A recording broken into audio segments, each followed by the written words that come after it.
दोस्तों, स्वागत है आपका स्टडी अवार्ड्स के यूट्यूब चैनल पे। मैं आ गई हूँ फिर से एक नई इन्फॉर्मेशन को लेकर के। और आज की जो इन्फॉर्मेशन है बेसिकली उन स्टूडेंट्स के लिए है जो बाबा साहेब भीमराव अंबेडकर बिहार यूनिवर्सिटी से वोकेशनल कोर्सेज में एडमिशन के लिए अप्लाई किए थे, एंट्रेंस एग्जाम दिए थे, रिजल्ट भी आया था। पहली मेरिट लिस्ट में सिलेक्ट नहीं हुए थे, सेकंड मेरिट लिस्ट का इंतजार कर रहे हैं। ऐसे में वो सभी स्टूडेंट शामिल है जो बीबीए, बीसीए, एमबीए, एमसीए, बिलिस इस तरह के कोर्सेज में एडमिशन के लिए अप्लाई किए थे। पीजीडीसीए हो गया, एमलिस हो गया, सारे कोर्सेज को वोकेशनल कोर्स के अंतर्गत ही माना जाता है। और इस कोर्सेज में एडमिशन के लिए सेकंड मेरिट लिस्ट कब जारी होगी, इसको लेकर के यूनिवर्सिटी ने इन्फॉर्मेशन जारी करी गई है। उसके बाद कुछ धांधली भी चल रही है जिसके बारे में भी हम लोग इसी वीडियो में बात करेंगे। तो चलिए पूरी वीडियो देखिएगा, आपको इन्फॉर्मेशन मिलेगी। और अगर आपके साथ ऐसा हो तो आपको क्या करना है, मतलब अगर आपके साथ भी कुछ इस तरह की एडमिशंस के टाइम इस तरह का धोखा किया जाए तो आपको क्या करना है, इसके बारे में हम लोग समझेंगे। तो चलिए चलते हैं कंप्यूटर की स्क्रीन की तरफ।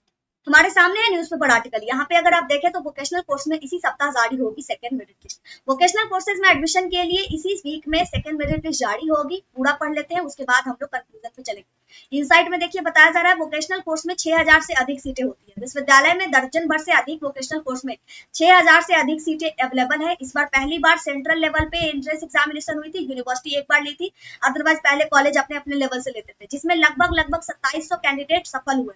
6000 सीट है, सफल कितने हुए? 2700। ऐसे में निजी कॉलेज की इस मनमानी से छात्रों को काफी परेशानी का सामना करना पड़ा है। विश्वविद्यालय को इस संबंध में लगातार शिकायतें मिल रही है। अब आगे पढ़ते हैं। यहाँ पे बताया जा रहा है बीआरए बिहार विश्वविद्यालय में विभागों और कॉलेज में संचालित वोकेशनल कोर्स में पहली मेरिट लिस्ट के आधार पर चयनित छात्रों का नामांकन सोमवार को समाप्त हो गया है और मंगलवार को सभी जगह से रिपोर्ट मिलने के बाद इसी वीक में सेकेंड मेरिट लिस्ट जारी करी जाएगी। जानकारी के अनुसार पहली मेरिट लिस्ट के अंतर्गत 9 जुलाई तक एडमिशन लेना था, लेकिन मतलब छात्रों के अनुरोध के आधार पे 14 जुलाई तक बढ़ा दिया गया था। सोमवार को लास्ट डे था, जिस मौके पे बहुत सारे स्टूडेंट आए भी थे एडमिशन के लिए। और ऐसा एक्सपेक्ट किया जा रहा है कि मंगलवार तक सारे एडमिशन की रिपोर्ट सीसीडीसी को सबमिट कर दिया जाएगा। अब बात करते हैं, ये तो था कि सेकंड मेरिट लिस्ट जारी कब होगी। अब बात करते हैं कि कॉलेजों की मनमानी क्या है और क्या आपके साथ गलत किया जा रहा है। तो देखिए बताया जा रहा है निजी कॉलेजों की मनमानी चल रही है। स्पॉट एडमिशन का वो इंतजार करें। कौन? निजी कॉलेज यानी प्राइवेट कॉलेज। निजी मतलब प्राइवेट होता है, ठीक है। वही कई निजी कॉलेज द्वारा वोकेशनल कोर्स में नामांकन को लेकर के मनमानी की शिकायत लगातार यूनिवर्सिटी को मिल रही है। यूनिवर्सिटी द्वारा छात्रों को कॉलेज अलॉट करने के बावजूद, आवंटित का मतलब अलॉट ही होता है, इसके बावजूद जब छात्र एडमिशन के लिए कॉलेज जाते हैं तो कहा जाता है कि सीट नहीं है और कहकर लौटा दिया जाता है। सूत्रों के अनुसार इन कॉलेज ने पहले ही अपनी सीटें बुक कर ली है और विश्वविद्यालय से स्पॉट एडमिशन का मौका मिलते ही उन सीटों पर नामांकन लेकर रिपोर्ट भेजने की फिराक में है।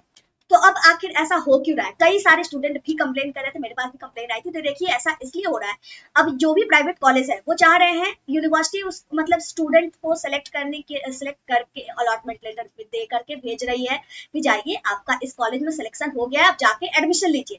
अब जब बच्चे वहां पहुंचते हैं तो वहां कहा जाता है कि नहीं सीट है ही नहीं, ठीक है, और इस तरह से आपको वापस कर दिया जाता है। ये ऐसा इसलिए हो रहा है क्योंकि आपको जो सीट अलॉट करी गई है वो उस कॉलेज के अनुसार वो चाहता है कि हम ये सीट बचा करके रखे। और जैसे ही स्पॉट एडमिशन का प्रोसेस हो, स्पॉट एडमिशन में जिनका सिलेक्शन होता है, जिनका सिलेक्शन नहीं होता है, सभी को मौका मिल जाता है।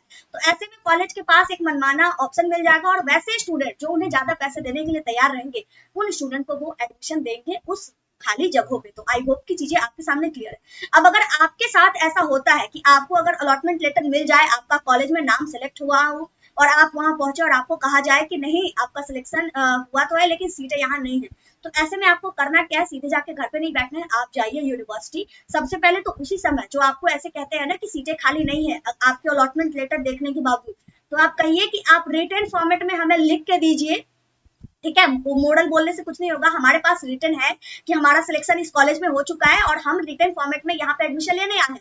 तो अगर आप कह रहे हैं कि सीटें खाली नहीं है तो आप भी एक रिटन फॉर्मेट में हमें लिख के दीजिए कि हम जो है वो मतलब यहाँ पे एडमिशन के लिए सीटें अवेलेबल ना होने की वजह से यहाँ हमारा एडमिशन नहीं हो सकता है। और अगर वैसे तो वो देंगे नहीं रिटन फॉर्मेट में, ठीक है। तो इसके खिलाफ आप जाकर के एप्लीकेशन लिखिए और एप्लीकेशन लिख करके यूनिवर्सिटी में जमा कीजिए।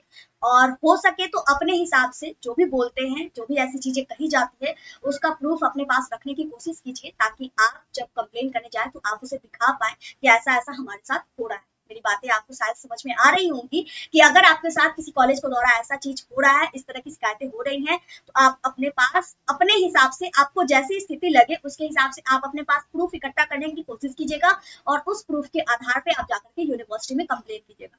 तो आई होप की चीजें आपके सामने क्लियर है। डाउट है, कंफ्यूजन है, क्वेश्चन है, कमेंट करके पूछ लीजिएगा। और इसी के साथ इस वीडियो को यहीं पे कंप्लीट करते हैं। मिलते हैं अगली वीडियो में अगली इन्फॉर्मेशन के साथ। जय भारत, जय बिहार।